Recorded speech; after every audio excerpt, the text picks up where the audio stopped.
Hello, my name is Saurabh Sharma. और हमने next video में रीनेम तक पढ़ा था, तो अब हम रीनेम को ट्राई करने वाले हैं। तो रीनेम में हम एक छोटी सी मिस्टेक कर रहे थे, हम क्वेरी लिख रहे थे तो उसमें हम यहाँ पे टेबल को इंक्लूड नहीं कर रहे थे, है ना। तो बेसिकली रीनेम क्या होता है, रीनेम के अंदर हमारा डेटा बिल्कुल सेम रहता है, बस हम टेबल का नेम चेंज कर देते हैं। मतलब हमारा जो स्ट्रक्चर है वो सेम रहेगा और जो इनसाइड डेटा है वो हमारा सेम रहने वाला है। और इसका जो सिंटैक्स होता है वो रीनेम, फिर ओल्ड नेम लिखते हैं, न्यू नेम लिखते हैं, है ना। तो ये फॉर एग्जांपल दे रखा है, हम अपना एग्जांपल करते हैं। अभी करंटली हम स्वैप करते हैं और अपने सॉफ्टवेयर पे पहुंच जाते हैं। जैसे कि मेरी एक टेबल क्रिएट है स्टूडेंट के नाम से, और मैंने उसे रीनेम करा है। देखिए जैसे मैंने रीनेम, यहाँ पर मैं इसे क्लिक करके हाईलाइट कर देता हूँ और इसे थोड़ा जूम भी कर देता हूँ।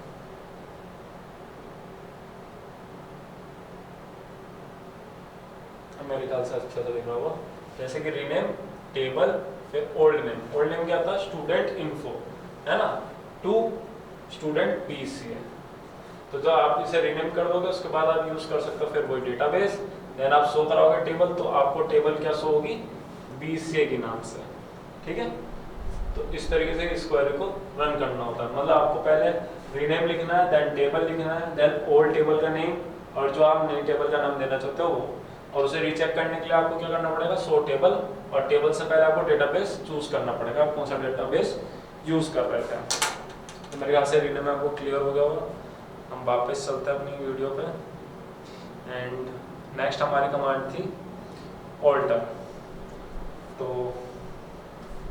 ऑल्टर कमांड किस लिए यूज करी जाती है? Alter command is the most powerful DMS command.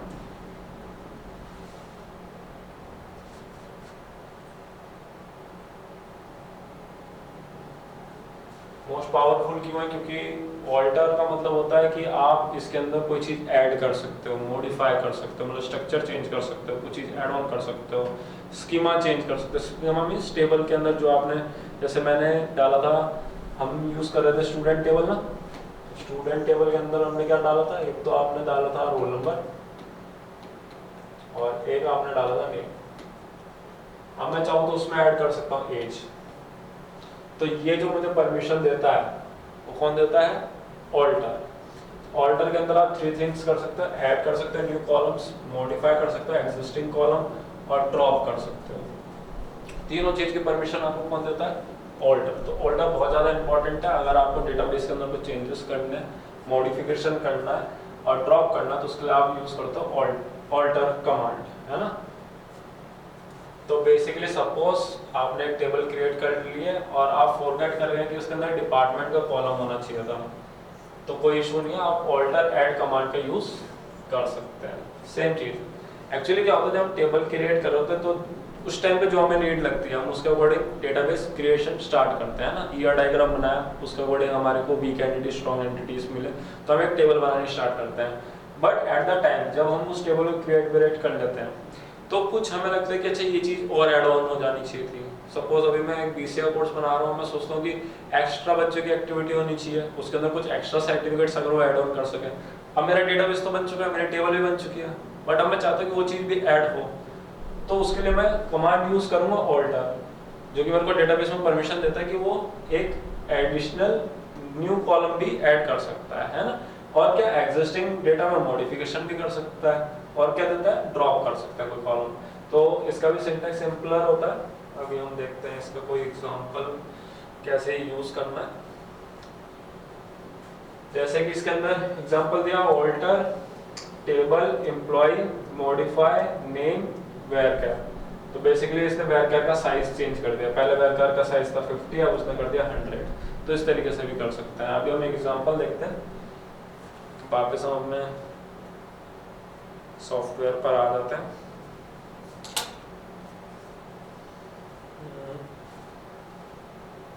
तो अगर मैं ऑल्टर की कोई कमांड यूज करना चाहता हूँ तो मैं यूज करूँगा ऑल्टर टेबल और ऑल्टर टेबल एंड इसमें मैं कौन सी टेबल में ऑल्टर करने वाला हूँ, स्टूडेंट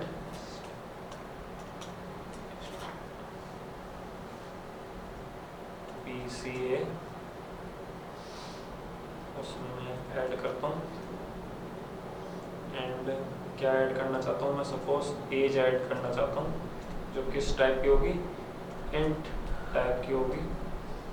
और चाहूँ तो मैं कोई कोर्स अगर ऐड करना चाहता हूँ तो मैं वो भी कर सकता हूँ, सपोज कोमा लगा के मैं चाहता हूँ इसके अंदर एक चीज़ और ऐड कर दूँ, ऐड कोर्स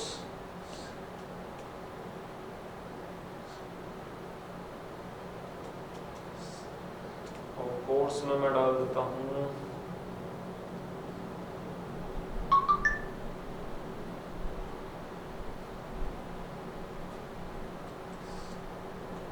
कोर्स के अंदर हम एक डेटा टाइप ले लेते हैं वेयर कैर, और वेयर कैर के अंदर साइज हम जितना देना चाहें 50 दे देता हूँ एंड दैट्स इट। ऐसा कर देता हूँ रन। तो बेसिकली क्या है, मैंने कमांड बनाई ऑल्टर एंड ये हमारी एग्जीक्यूट हो गई प्रॉपर्ली। तो इसका सिंटैक्स है alter table, table name add. जैसे मैं उसमें एक प्रॉपर्टी थी कॉलम ऐड कर सकता है, तो मैंने कॉलम ऐड कर दिया एज का और एक ऐड कर दिया कोर्स का। तो इस तरीके से मैं ऐड कर सकता हूँ। अब चाहे तो आप देख भी सकते हो टेबल को कैसे देखना है, वो आपको पता ही है। अभी हम आगे बढ़ते हैं। ऑल्टर हमें समझ में आ गया कि ऑल्टर क्या होता है। चाहे तो इसके अंदर एक कमांड आप लिख सकते हो, कमांड का नाम है TSC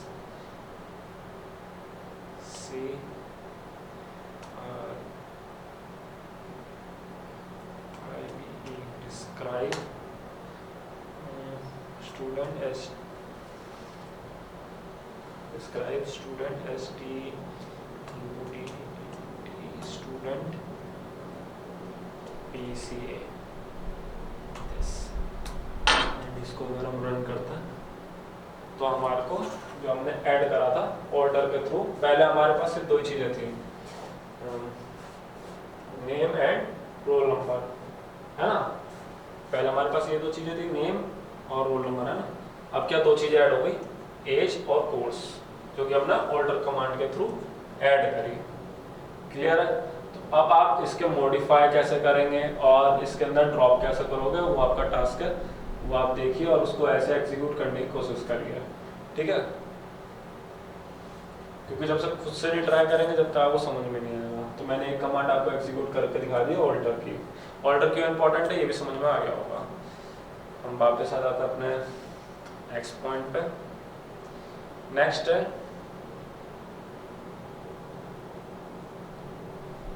टर्नकेट। ये भी बहुत इंपॉर्टेंट कमांड है और कभी डिफरेंस बिटवीन भी आता है। तो टर्नकेट होता क्या है, टर्नकेट कमांड यूज करी क्यों करी जाती है, तो टर्नकेट कमांड यूज करी जाती है आपकी डिलीट करने के लिए कुछ इंफॉर्मेशन। अब वो इंफॉर्मेशन क्या होती है, तो truncate delete all the data from a table. मतलब आपकी जो टेबल है स्टूडेंट नाम की, तो हमने टेबल बनाई थी ना, रोल नंबर था, नेम था, अब इसमें एज भी ऐड हो गई थी, है ना, कोर्स भी ऐड हो गया था। मैं क्या, अभी हमने एज कोर्स में कुछ गिरा नहीं है। तो अगर नेम और रोल नंबर में कुछ नाम है और कोई कोर्स भी है, तो अगर हमें ये सारा डेटा डिलीट करना है, मतलब हमें स्कीमा तो रहने देना, मतलब नेम रोल नंबर तो रहे, बट जो इसके अंदर का डेटा है उसको डिलीट करना है, तो हम किसका यूज करते हैं, टर्नकेट कमांड का। इसमें क्या होता है, आपका स्ट्रक्चर सेफ रहता है, बट आपका जो इसके अंदर डेटा वो एम्प्टी हो जाता है। क्या हो जाता है, एम्प्टी। क्या, डेटा जो भी टेबल के अंदर आपने स्टोर कराया था। इंसर्ट इनटू कमांड से जो हम डेटा को डेटा स्टोर कराते हैं, वो सब डेटा किससे डिलीट हो जाता है, आपका टर्नकेट से। ओके, तो टर्नकेट कैसे यूज करा जाता है, जैसे इसमें कमांड भी दिखाई है हमें कि एक एम्प्लॉय टेबल है ना, और एम्प्लॉय टेबल उसने सेलेक्ट करा, सेलेक्ट फ्रॉम एम्प्लॉय, और उसमें डेटा हमारे को दिख गया। हमने कमांड यूज करी truncate table, table name. Table name क्या था, EMP, मतलब एम्प्लॉय। तो बेसिकली क्या होगा, इसके अंदर जितना भी डेटा है, जो भी रोज के अंदर सेव्ड है, वो सारा डेटा डिलीट हो जाएगा। चलिए हम इसको भी प्रैक्टिकल करके देख लेते हैं एक बारी कैसे काम करेगा। आप सबने सॉफ्टवेयर पा जाते हैं। पहले मैं यूज कर लेता हूँ अपनी कौन सा डेटाबेस यूज कर रहा हूँ, यूज स्टूडेंट, और मेरा डेटाबेस का नाम क्या था, S1। ये मैं बार बार इसलिए लिख रहा हूँ क्योंकि ये चीज़ आपको याद रहनी चाहिए कि आपको ये लिखना चाहिए, प्रैक्टिस में रहेगा कि आपको डेटाबेस कौन सा यूज़ कर रहे हो, है ना। डेटाबेस बहुत सारे हो सकते हैं, इसलिए बार बार ये लाइन एग्जीक्यूट करते रहो जिससे याद भी रहे। अब हम एक कमांड लिखते हैं टर्नकेट,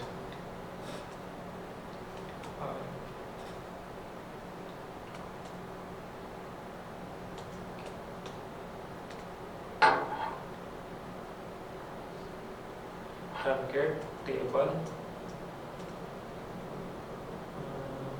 टेबल नेम क्या था हमारा, स्टूडेंट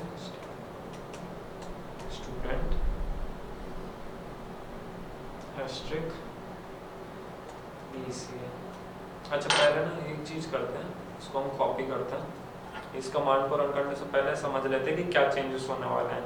तो हमें कमांड लगाते सेलेक्ट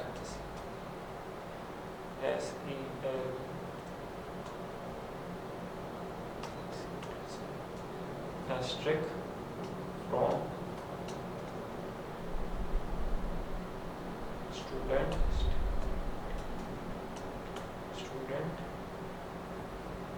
BCA and S।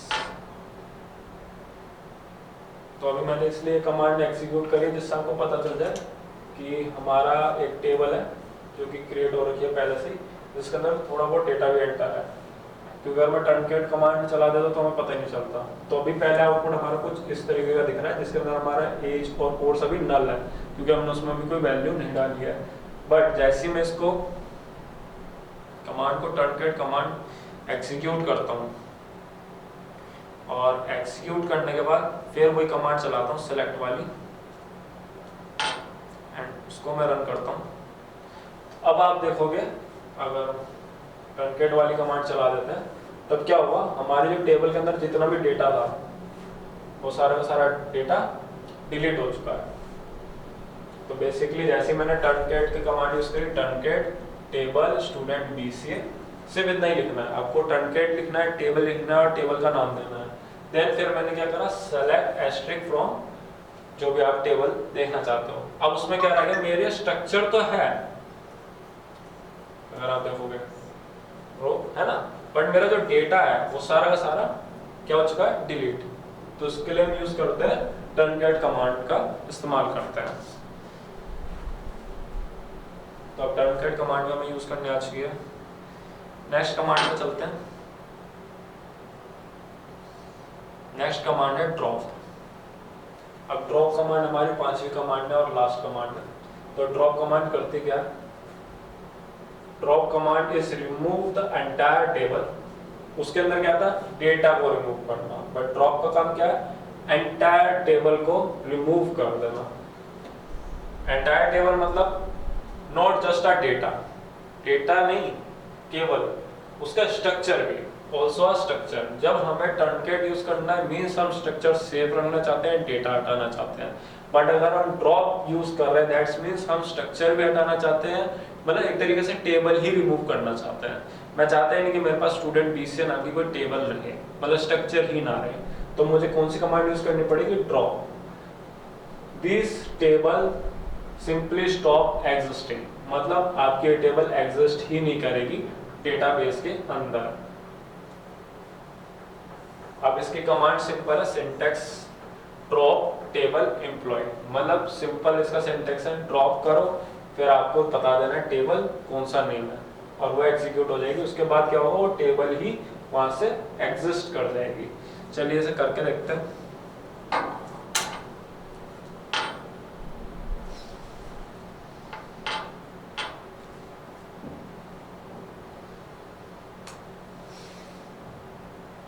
तो हम वापस आ गए अपने सॉफ्टवेयर पे। इसमें हम लिखेंगे ड्रॉप टेबल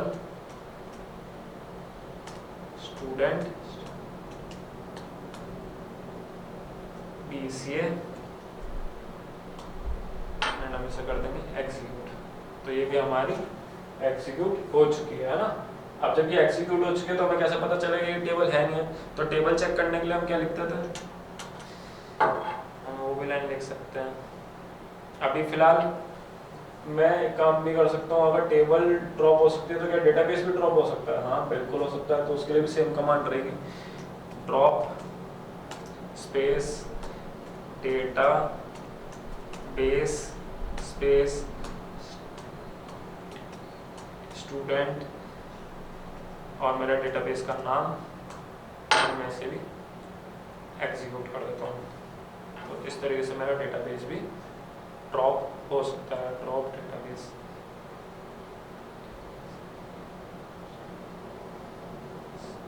मेरा डेटाबेस का नाम था स्टूडेंट्स। तो स्पेलिंग याद रखो बिल्कुल, जो आपने डेटाबेस को क्रिएट करता समय डालिए, वरना एग्जीक्यूट नहीं होगी, है ना। तो अगर स्टूडेंट्स लिखा तो स्टूडेंट्स लिखोगे तो ड्रॉप हो जाएगा। तो अगर मैं अब यूज़ करूँगा डेटाबेस ये वाला तो वो एग्जीक्यूट ही नहीं करेगा। अगर मैं इस कमांड को लिखता हूँ सो डेटाबेस दोबारा से, क्योंकि मैं ड्रॉप कर चुका हूँ तो मेरे यहाँ से एग्जीक्यूट ही नहीं करेगी। तो एग्जीक्यूशन में अगर आप देखोगे डेटाबेस तो स्टूडेंट एस करके कोई भी डेटाबेस मेरा कोई स्टोर नहीं है। तो अगर मेरा डेटाबेस ही उड़ गया, इसमें उसके अंदर की टेबल भी डिलीट हो चुकी है, उसके अंदर का डेटा भी डिलीट हो चुका है। तो ये आपकी 5 कमांड्स थी जो DDL के अंदर बहुत इंपॉर्टेंट होती है। अभी हम एक इसको कवर कर लेते हैं कि ये बेसिकली यूज कैसे होता है। ये कमांड समझ में आ गया, सिंटैक्स समझ में आ गया, प्रैक्टिकल अप्रोच समझ में आ गई। अब कुछ मेन चीजें एक बार इसको ध्यान से देख लेते हैं। मतलब समराइज वे में बोल लो या शॉर्ट ट्रिक मान लो जिससे आपको याद रहे। तो पहला आपकी जो कमांड्स होती है ये बेसिकली 3 चीजों से कमांड करती है, व्हाट इट डज। पहला आपका structure, second data and undo. ये 3 इंपॉर्टेंट रोल हैं। पहला आपका आता है क्रिएट। क्रिएट मतलब होता है मेक अ न्यू टेबल। क्या सिंटैक्स बनाते थे क्रिएट के लिए? क्रिएट टेबल नेम और उसके अंदर आप क्या कहते हैं जो भी आपको स्कीमा चाहिए होता था वो आप इंसर्ट करते थे। तो वो स्ट्रक्चर को क्रिएट करता है, यस। डेटा नहीं, कोई डेटा एंटर नहीं होता है, सिर्फ एक स्ट्रक्चर क्रिएट होता है। एंड अनडू उसमें आप नहीं कर सकते हैं, ठीक है। नेक्स्ट आता है आपका रीनेम। रीनेम मीन्स होता है चेंज नेम ओनली, मतलब टेबल वही रहेगी, डेटा वही रहेगा, बस आप टेबल का नाम चेंज कर सकते हैं। तो यस, ये सेफ है, आप स्ट्रक्चर में कोई दिक्कत नहीं आएगी, ना ही आपके डेटा में कोई इफेक्ट पड़ेगा, और आप इसे भी अनडू नहीं कर सकते। नेक्स्ट आता है ऑल्टर। ऑल्टर में क्या होता है, आपका चेंज होता है स्ट्रक्चर। स्ट्रक्चर चेंज करा जा सकता है। मैंने बताया था ऑल्टर कमांड के अंदर हम क्या क्या यूज करते हैं। ऑल्टर के अंदर हम स्कीमा के अंदर कोई कॉलम ऐड करना हुआ हम कर सकते हैं, डेटा चेंज करना हुआ हम कर सकते हैं, डिलीट करना हुआ हम कर सकते हैं, मॉडिफिकेशन करना हुआ हम कर सकते हैं। तो structure will be change mostly safe, और इसके अंदर भी अनडू नहीं होता है। नेक्स्ट आता है टर्नकेट। टर्नकेट कमांड डिलीट ऑल डेटा, मतलब स्ट्रक्चर सेम रहेगा, बस उसके अंदर का जितना भी डेटा वो सारा डेटा डिलीट हो जाएगा। तो ये सेफ है, सेफ है। एंड गॉन, डेटा जो है आपका चला जाएगा, वो वापस नहीं आ सकता, और इससे भी आप अनडू नहीं कर सकते हैं। लास्ट कमांड आती है आपकी ड्रॉप। Delete everything. ड्रॉप का मतलब होता है सब कुछ हटा देना, मतलब ना तो उसका स्ट्रक्चर बचेगा, स्कीमा, ना डेटा, प्रॉपरली वो टर्मिनेट हो जाएगा। स्ट्रक्चर आपका नहीं रहता इसके अंदर, ना ही आपका डेटा रहता, और ये भी अनडू नहीं होता है। तो basically paper point of view से अगर मैं बोलूँ तो DDL इंपॉर्टेंट है, और अगर आप इंटरव्यू में जा रहे हो तो नॉर्मली बेसिक क्वेश्चन आ जाता है। बट एक क्वेश्चन बड़ा इंपॉर्टेंट रहता है पेपर पॉइंट ऑफ व्यू से, टर्नकेट और ड्रॉप में क्या डिफरेंस है। क्योंकि अमूल्य हम ये समझ लेते हैं कि डेटा डिलीट होता है, बट हमें ये याद नहीं रहता कि स्ट्रक्चर किस में डिलीट होता है और किस में सिर्फ डेटा ही डिलीट होता है। तो ये याद रखें, सिंटैक्स को एक बार रिकॉल कर लेना, यही इंपॉर्टेंट है। Thanks for watching.